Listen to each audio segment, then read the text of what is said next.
ہم نے فصیت میں جس دوستی کا جس منزل کا آغاز کیا تھا آج الحمدللہ اس کی ایک منزل نظر آ رہی ہے.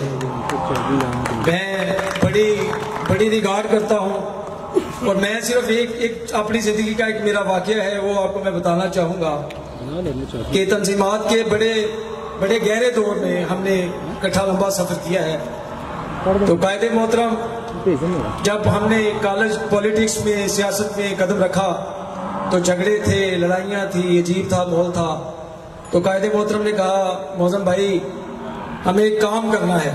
میں نے کہا آپ کا حکم میری جان ہے، آپ حکم فرمائیں.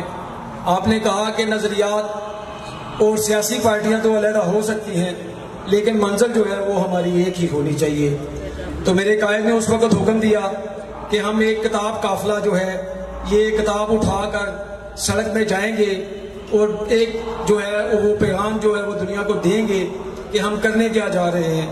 میں نے شہباز بھائی سے کہا شہباز بھائی بڑے بدماش لوگ ہیں دوسری جماعتوں کے، پی ایس ایف کے، ایم ایس ایف کے، تو ہم یہ کس چکر میں پڑے ہیں جمعیت کے.